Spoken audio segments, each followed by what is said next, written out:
여러분, 오늘이 마침 6월 25일입니다. 6.25 전쟁이 발발한 지 67주년이 되는 날이지요. 알려진 바에 의하면 6.25 전쟁 민족상잔의 비극으로 인해서 남과 북, 또 이 전쟁에 참여해서 목숨을 잃거나 다친 사람들이 무려 500여만 명, 사상자가 그렇게 많습니다. 결코 적은 숫자가 아니죠. 여러 가지 복잡한 이유가 있을 겁니다. 6.25 전쟁에 관해서. 근데 겉으로 보면 간단해요. 공산주의와 민주주의의 갈등, 공산주의와 민주주의의 충돌, 그리고 그 갈등은 우리 모두가 다 알고 있는 것처럼 지금까지도 아주 줄기차게 계속해서 이어져 오고 있지요. 여러분, 사람이 사는 사회, 사람이 모여있는 곳에는 갈등이 없을 수가 없지요. 이 갈등이라는 게 결국은 많은 문제, 온갖 문제를 다 만들어내는 것 아닌가 싶어요. 그런데 한 가지 생각할 것은 이 갈등은 믿지 않는 사람들 안에서만 존재하는 건 절대로 아닙니다. 우린 교회 다닙니다. 하나님을 신앙합니다. 그럼에도 불구하고 우리 안에 얼마나 많은 갈등이 있는가 우리가 잘 알고 있죠. 경험적으로. 심지어는 말이죠, 성령으로 충만한 사람들 아무 갈등이 없을 것처럼 보이잖아요. 그러면 좋으련만 그렇지 않다. 성령으로 충만한 사람들 안에도 얼마든지 갈등이 있을 수 있다. 그게 오늘 본문입니다. 성령으로 충만한 바울, 성령으로 충만한 바나바, 두 사람 사이에 큰 갈등을 가감없이 정직하게 오늘 성경 본문은 기록을 하고 있으니까 말이죠. 그 맨 처음 36절을 보면 바울이 바나바에게 제안을 하는 장면이 나와요. 우리가 주의 말씀을 전한 각 성으로 다시 가서 형제들이 어떠한가 방문하자. 1차 선교 여행을 쭉 다녀오지 않았습니까? 복음의 씨앗을 뿌리지 않았습니까? 근데 세월이 흘렀어요. 마음에 이제 걸리는 거예요. 우리가 그 성으로 다시 가서 그 교회 형편을 살펴보자. 2차 선교 여행을 한 번 더 떠나자라고 바나바에게 제안을 한 거예요. 여러분, 우리가 살펴봤던 것처럼 바울은 대부분이 이방인들의 교회 아닙니까? 이방인들로 구성된 이 교회를 다 세웠어요. 가는 곳마다. 그리고는 돌아오는 길에 교회를 위해서 장로들을 또 다 이렇게 세웠습니다. 그럼에도 불구하고 우리가 짐작해 볼 수 있죠. 여전히 걸음마를 하고 있는 초보자 교회지요. 연약한 교회지요. 여러분, 당시 그 사람들에게 성경이 있었겠습니까? 어려움이 있을 때마다 참고할 만한 하나님의 기록된 말씀이 있는 것도 아니에요. 그렇다고 신앙서적이 준비되어 있는 것도 아니고 말이죠. 그런데 여기에 문제가 발생을 한 겁니다. 바울과 바나바 사이에 갈등이 생겼어요. 사이가 틀어져 버렸어요. 이 두 사람이 이 갈등을 해결을 못했어요. 갈등의 골이 점점 더 깊어졌답니다. 그리고 결국은 갈라지게 됐대요. 자, 여러분, 바울이 누굽니까? 바나바가 누굽니까? 초대 교회의 대표적인 두 사람의 리더들, 1차 선교 여행의 파트너 아니었습니까? 자기들이 파트너 하고 싶어서 한 것도 아니에요. 안디옥 교회에 성령 하나님께서 지시를 하셨어요. 내가 새로 시작할 일을 위해서 바울과 바나바를 따로 세우라. 성령께서 이 두 사람을 팀워크로 만들어 주셨어요. 그래서 한 팀이 됐습니다. 인류 최초로 선교 여행을 떠났습니다. 그러면서 온갖 해프닝과 온갖 어려움을 함께 겪는 장면을 우리가 보지 않았습니까? 그러니까 가는 곳마다 위험이 있었고 가는 곳마다 박해를 받았어요. 이고니온에서는 유대인, 이방인, 평민들, 고급 관리들 할 것 없이 다 돌을 들고 나와서 두 사람을 치려고 하잖아요. 간신히 몸만 빠져나옵니다. 근데 루스드라에서는 드디어 바울이 돌에 맞아서 정신을 잃어버립니다. 죽은 줄 알았어요. 그리고 질질 끌고 가서 성 밖에다 내다 버리는 장면도 우리가 보지 않았습니까? 자, 여러분, 그런데요, 정말 우리가 더 주목할 것은 그때마다, 어려울 때마다, 위험한 순간마다 하나님께서 기적처럼 이 두 사람을 이렇게 세워주시죠. 길을 열어주시죠. 돕는 손길을 허락하시고 빠져나가고 위험을 모면할 수 있도록 하나님이 개입하시지 않습니까? 그리고 많은 기적을 보여주시지 않습니까? 정말 인간적으로 생각하면 도저히 복음이 먹혀 들어갈 리가 없는 것처럼 열악한 상황, 위험한 상황, 그런데 그 위험한 상황 한복판에서 어떻게 이방인들이 하나님 앞에 나오게 되는가? 이걸 직접 두 눈으로 두 사도가 보았습니다. 여러분, 제가 이걸 생각해 보면 바울과 바나바 이 두 사람은 영적인 전투를 함께 겪어온 그야말로 영적 전우 아니겠습니까? 이 하나님 나라의 동역자들 아니겠습니까? 여러분, 지금 바울과 바나바 사이에 무슨 신학의 차이가 있습니까? 이 사람들이 믿고 따르는 내용, 복음의 내용에 무슨 차이가 있습니까? 아니죠. 똑같은 복음이에요. 똑같은 선교 사역이에요. 똑같은 하나님을 섬기자고 잘 섬겨보자고 지금 하는 일입니다. 그런데 갈등이 생겼어요. 그걸 해결을 못했어요. 뭐가 다른가? 이 두 사람의 일하는 스타일이 다른 거지요.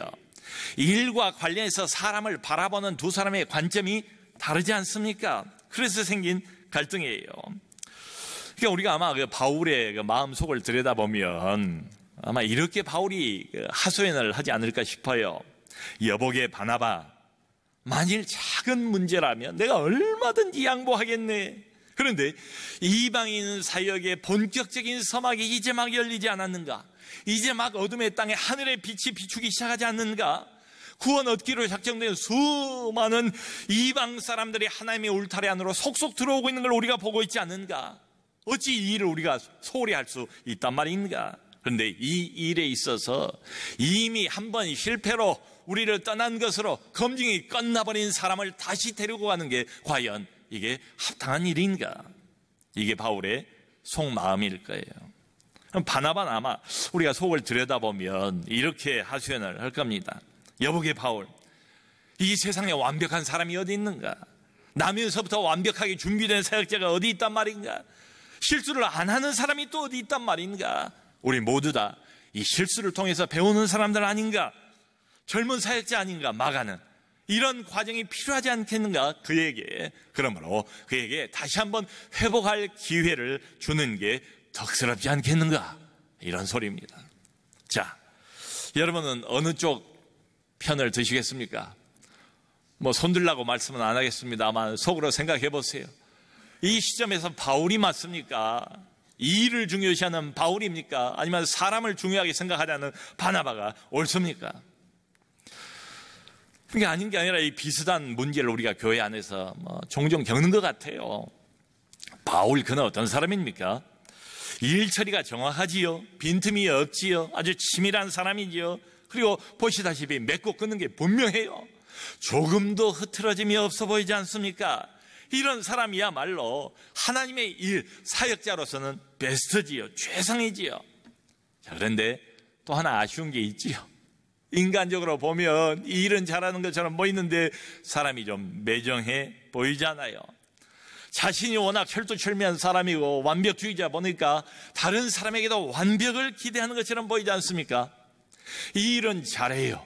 그런데 인간적으로 정이 좀 안 가는 사람, 포용력이 좀 아쉬운 사람, 다른 사람의 실수까지도 쉽게 품지 못하는 이런 사람처럼 보입니다. 여러분, 바나바는 어떤 사람입니까? 바나바가 원래 갖고 있는 그 유대인의 이름, 유대식, 히브리식 이름은 그 흔한 이름이었습니다. 요셉이 원래 이 사람 본명이에요. 바나바는 별명이에요. 우리는 바나바라는 이 별명으로 더 잘 알고 있는데요. 근데 이 별명에 주목할 필요가 있습니다. 그러니까 주변에 있는 사람들이 이 사람을 본 거예요. 사도들이 바나바를 보고 별명을 붙여줬는데 그 별명이 바나바예요. 바나바라는 그 별명의 뜻이 뭔가 하면 위로의 아들, 그런 뜻입니다. 어떤 사람인가, 어떤 종류의 인간인가 되게 짐작이 가시죠? 위로의 아들, 위로자. 그러니까 낙심한 사람, 코 빠뜨리고 있는 사람도 바나바를 만나면 힐링이 되는 거예요. 이 사람이 그냥 서는 거예요. 영원히 살아나는 거예요. 거기 아주 탁월한 은사를 발휘했던 사람, 그 사람이 바나바입니다. 여러분, 원래 바울이 사울이라는 이름을 갖고 있지 않았습니까? 뭐 하는 사람이었습니까? 원래 이 바울이란 이 사람이 원래는 예수 핍박꾼 아니었습니까? 교회마다 돌아다니면서 남녀노소 할 것 없이 다 붙잡아다가 감옥에 쳐넣는 사람, 그 일을 하는 사람, 그 일의 선봉장, 이게 바로 바울이었거든요.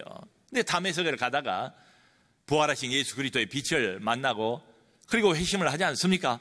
그리고는 이제 하나님의 종이 되지 않습니까? 그럼에도 불구하고 모두가 다 바울을 두려워합니다. 바울을 의심의 눈초리로 바라봅니다. 저 사람 또 교회 안으로 몰래 위장 잠입을 해서 교회에 해코지를 하는 것 아닌가? 사도들마저도 이거 안심이 안 되는 거예요. 바울을 받아들이기가. 그때에 바울이 정말로 회심했습니다 하면서 바울을 예루살렘 교회에 소개를 하고 사도들에게 소개를 했던 사람이 누군가 하면 바로 바나바였어요. 사람과 사람을 연결하는 일, 중재자 역할에 아주 탁월한 사람 바나바입니다. 여러분, 이방인 교회였던 안디옥 교회에 큰 대대적인 부흥이 일어나지 않았습니까? 그 대대적인 부흥의 소식을 듣고 예루살렘 교회에서 목회자가 필요하겠다 싶어서 보낸 사람, 그 사람이 바나바예요. 근데 하나님이 얼마나 성령의 은혜를 부어주시는지 말이지요. 날이면 날마다 매 주마다 막 사람들이 밀려드는데 그것도 대부분 이방인들입니다. 자기 혼자서는 도저히 감당할 수가 없어요. 그래서 거기서 멀지 않은 바울의 고향이 다소입니다. 다소에 머물고 있던 바울을 찾아가서 바울을 데리고 와서 함께 안디옥 교회에서 목회하러 동역을 요청했던 사람, 그러니까 안디옥 이방인 교회에 바울을 본격적으로 소개한 사람도 바로 바나바예요. 이 중간에서 윤활유 역할을 잘하는 이런 은사가 있는 사람 바나바입니다. 얼마나 중요한 은사입니까? 이거 아무나 못해요. 그러니까 바나바는 마음이 따뜻한 거지요. 기대고 싶은 사람이에요. 포용력이 넓은, 가슴이 넓은 사람이에요. 이게 우리가 어려울 때 기대고 싶어지는 이런 사람 바나바. 좋아요. 근데 역시 이런 사람도 단점이 있다. 때로 일에 관해서 우유부단해. 공과 사를 잘 구별을 못해요. 자기 조카 또 데리고 가자고 하는 거 보면 그런 점이 있어요, 분명히. 그리고 때때로 맺고 끊는 게 분명하지 않아서 타이밍을 놓쳐버리는 경우도 있죠. 자, 여러분 어떻게 해야 될까요? 하나님이 누구를 선택하셔야 옳겠습니까? 그러니까 바람은 이런 거지요. 어떤 사람이 일에 관해서 대단히 정확하고 대단히 치밀한 사람이면서 동시에 대단히 따뜻하고 대단히 포용력이 있는 사람이면 좋겠다. 아멘. 여러분, 둘 중에 한 사람을 선택하라고 한다면 여러분이라면 누구를 선택하시겠어요? 누구 손을 들어주시겠어요? 누가 이 시점에서 맞습니까? 제가 정답을 말씀드릴게요. 정답은 이겁니다. 일할 때는 바울, 교제할 때는 바나바. 일은 제대로 해야 하잖아요. 정확히 해야 하잖아요. 친밀해야 하잖아요. 일이 좀 팍팍 전진을 해야 하잖아요. 바울하고 일하면 얼마나 신날까요? 안 될 일도 되고 말이지요. 거침이 없어요. 두려움이 없어요. 전진하는 겁니다. 믿음을 가지고. 이런 바울이 믿을만해요. 근데 여러분, 사람이 일만 하고 살 수 있습니까? 쉴 때는 쉬어야 되지 않습니까? 쉴 때도 바로 옆에 정확하고 치밀하고 이런 사람이 붙어있으면 피곤해서 어떻게 쉬겠어요? 쉴 때는, 교제할 때는 푸근한 사람, 따뜻한 사람, 바나바 같은 사람하고 교제하면 좋지 않을까? 하나님이 이런 거 보면 역시 기질대로 쓰신다는 생각도 들어요. 바울은 전형적인 담즙질이거든요. 담즙질은 두려움이 없어요. 목표 지향적입니다. 한번 뭔가 이렇게 딱 이렇게 목표가 정해지면 그냥 돌진하는 거예요. 온 마음을 담아서. 이게 바울이에요. 바나바는 전형적인 점액질입니다. 점액질은 되게 온유한 사람이죠. 남을 배려하기를 잘하는 이런 사람이죠. 남 이야기를 잘 경청해주는 사람, 남의 어려운 속사정을 잘 받아주는 사람. 그러니까 요즘 같으면 상담가로 최고인 사람. 외교관은 대부분이 탁월한 외교관들은 다 점액질입니다. 이런 기질을 갖고 있는 사람 바나바. 자, 여러분, 그런데 우리가 하나 여기 생각해 볼 것은 바울과 실라는 2차 선교행을 떠났다고 그랬잖아요. 바나바는 마가를 데리고 자기의 고향인 구브로 키프러스 섬으로 돌아갔대요. 그리고 이후로 사도행전에서 바나바의 이름, 마가의 이름은 더 이상 등장하지는 않습니다. 여기까지예요. 바울은 실라를 선택해서 2차 선교여행을 출발한 거예요. 여러분, 실라가 어떤 사람인가 우리가 지난번에 살펴보지 않았습니까? 예루살렘 교회의 영적 리더 중에 한 사람, 예루살렘 교회에서 말씀 사역을 하고 있던 사람, 예루살렘 교회 몇 사람의 선지자 중에 한 사람으로 소개가 됐어요. 근데 예루살렘 교회에서 온 교회가 모여서 이방인 선교를 어떻게 해야 되는가, 소위 예루살렘 총회가 열리지 않았습니까? 그러니까 그 총회의 과정들을 다 옆에서 지켜본 사람. 그럼 마지막으로 총회 결정이 나왔잖아요. 4가지만 좀 삼가해달라고 부탁을 하자 편지를 썼잖아요. 그 편지를 사람 손에 들려서 인편에 붙이지 않았습니까? 안디옥 교회로, 또 다른 이방인 교회로. 그때에 바울과 바나바와 함께 예루살렘 교회를 대표하는 2사람을 보냈어요. 그 중에 한 사람이 바로 실라였죠. 자, 그러니까 실라가 안디옥 교회까지 갔어요. 가서 편지를 전했어요. 그리고는 이방인들로 구성된 안디옥 교회에서 한동안 머물면서 이방인 신자들과 교제하고 이방인 신자들을 복음으로 가르치기도 하고, 거기는 그렇게 나왔어요. 그 교회를 굳세게 만든 다음에 떠나지 않습니까? 이 신라가 이방인 신자들과 얼마나 잘 어울리고 신라를 통해서 은혜를 받았던지 나중에 전송을 할 때에 안디옥 교회 성도들이 굉장히 아주 아쉬워하면서 작별을 하는 장면도 우리가 지난번에 보았습니다. 그런 신라예요. 그러니까 한마디로 이방인 누군가를 아는 사람, 이방인에게 무엇이 요구되고 있는가를 아는 사람, 이방인 선교에 만반의 준비가 되어 있는 사람, 지금 당장이라도 이방인 선교를 출발할 수 있는 사람이 신라예요. 바울이 신라를 선택했죠. 여러분, 하나님 입장에서 바라보면 이 초유의 사태를 어떻게 우리가 좀 이렇게 해석해 볼 수 있을까요? 지금 바울과 신라가 2차 선교여행 떠나고, 그리고 계속해서 이후로는 바울과 신라의 사역을 중심으로 사도행전이 기록되고 있지 않습니까? 하나님에게 이방인 선교는 너무너무 중요한 문제지요. 중요한 문제이면서 동시에 촌각을 다투는 문제 아니겠습니까? 그러니까 어떤 사람이 필요하겠어요? 이미 준비가 되어 있는 사람, 당장이라도 쓸만한 이런 사람이 필요하지요. 그러니까 이게 지금이요, 일반적인 상황이 아니라고요. 열악한 선교의 현장을 계속 다니면서 무슨 위험, 무슨 어려움을 만날지 모르는 이런 상황이에요. 특수 상황이에요. 일반적인 우리 교회 상황이라면 다르지요. 바나바가 말이 맞지요. 처음부터 사역자로 준비돼가지고 나온 사람이 어디 있습니까? 넘어지고 엎어지고 수없이 실수하고 실패하고, 그러면서 또 배워나가면서 하나님의 사람으로, 사역자로, 한 사람의 리더로 세워지기 마련 아닙니까? 자, 일반적으로 교회에서는 그래요. 그런데 지금 2차 선교여행은 달라요. 사람을 키우고 시간을 들여서 제자 훈련을 시키고 충분한 정도로까지 양육을 시킬 여유가 없어요. 근데 마가는 지금 당장 데리고 떠나기에는 불안해 보이는 사람입니다. 아직 미숙해요. 아직 본격적으로 사용하기에는 이른 것처럼 보여요. 자, 그러면 하나님은 바나바와 마가를 포기하셨는가? 특별히 이 젊은 마가 하나님이 기억에서 지워버리셨는가? 그렇지 않습니다, 여러분. 그러니까 이게 하나님의 한수예요. 이걸 우리가 좀 주목할 필요가 있어요.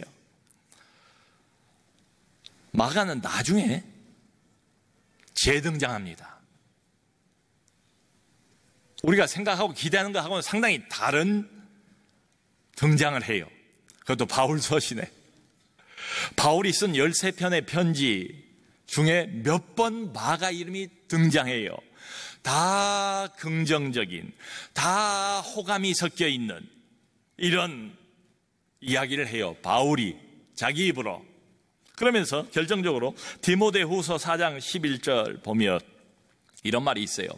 여러분, 바울이 썼던 마지막 편지가 디모데후서예요.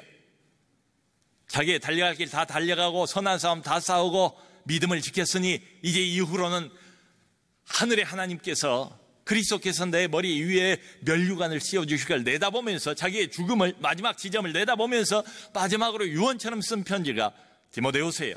상당히 늙었어요. 나이 많이 먹었어요. 노 사도가 아들같이 생각을 했던 디모데에게 쓴 마지막 편지 그 4장 11절에 이렇게 말합니다. 디모데야, 네가 올 때에 마가를 데리고 오라.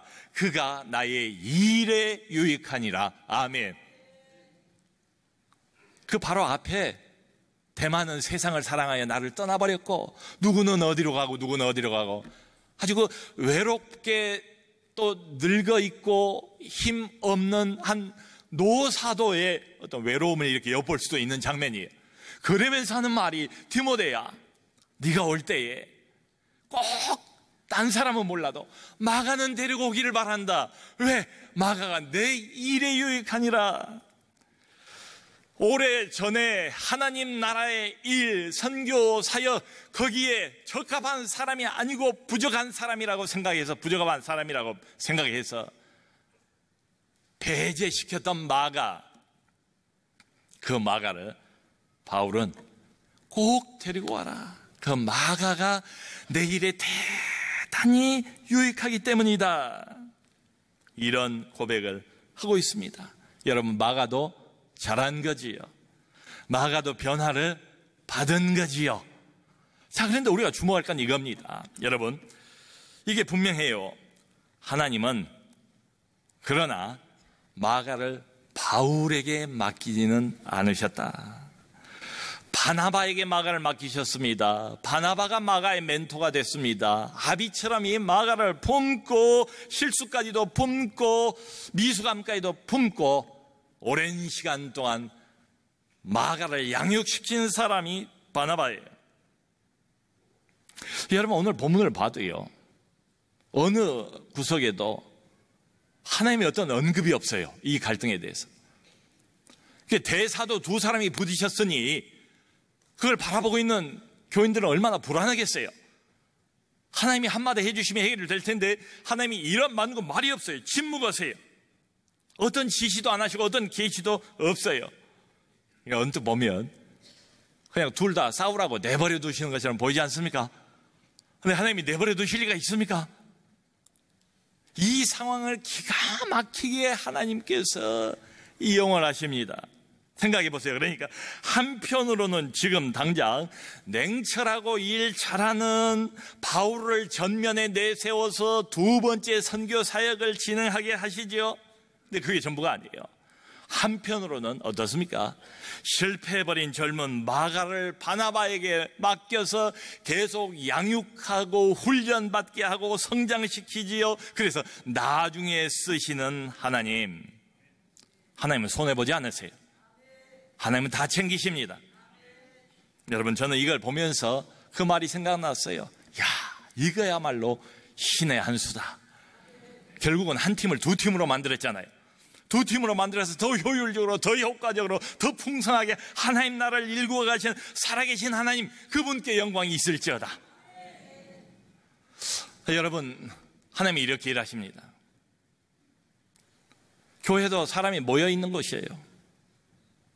하나님의 일도 여러 사람이 함께 팀워크가 돼서 일하지 않습니까? 대부분. 그러다 보니까 갈등이 없을 수가 없어요. 갈등이 있기 마련이에요. 그게 이상한 일이 아니에요. 성령 충만한 사람들도 이렇게 갈등을 겪지 않습니까? 자, 그런데 우리가 여기서 배울 것은 하나님에게는 바울도 필요하고 바나바도 필요하다. 심지어 마가까지 필요하다. 하나님은 더 중요한 건 아무도 버리지 않으신다. 바울도 바나바도 심지어는 마가까지 하나님께서 다 쓰신다. 아멘. 이게 하나님의 방식입니다. 여러분, 생각해보면 나는 어떤 사람이었습니까? 내가 마가보다 더 나았을까요? 그 선교행 그 현장에 내가 있었다면 나는 끝까지 완주할 수 있었을까요? 아니, 내 자신의 과거를 생각해보면 어떻습니까? 신앙생활을 상당히 지금 해왔지만 여전히 미숙한 사람, 얼마나 어리석고 얼마나 미숙한지, 얼마나 또 이기적인지, 얼마나 하나님 말씀에 또 불순종하는 사람들이었습니까? 근데 하나님이 나를 포기하셨나요?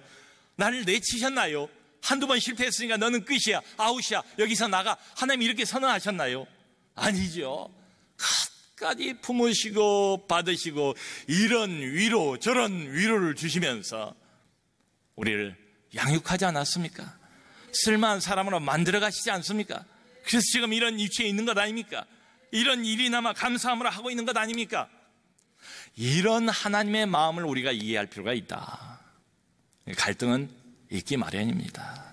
그런 갈등이 있을 때 하나님의 마음, 하나님의 눈을 한 번만이라도 마음에 생각해 봤으면 좋겠어요. 하나님의 눈으로 나하고는 다른 저 사람을 바라보고 하나님의 눈으로 저 형제를, 저 자매를 바라보면 어떨까? 여러분, 하나님은 모두를 품으시고 하나님은 모두를 골고루 조화롭게 사용하셔서 하나님의 나라를 풍성하게 일구어 가시는 분입니다. 그 하나님의 마음과 그 하나님의 눈으로 상대방을 바라보시고 서로 용납할 줄 아는 우리 모두가 되기를 주님의 이름으로 축원합니다.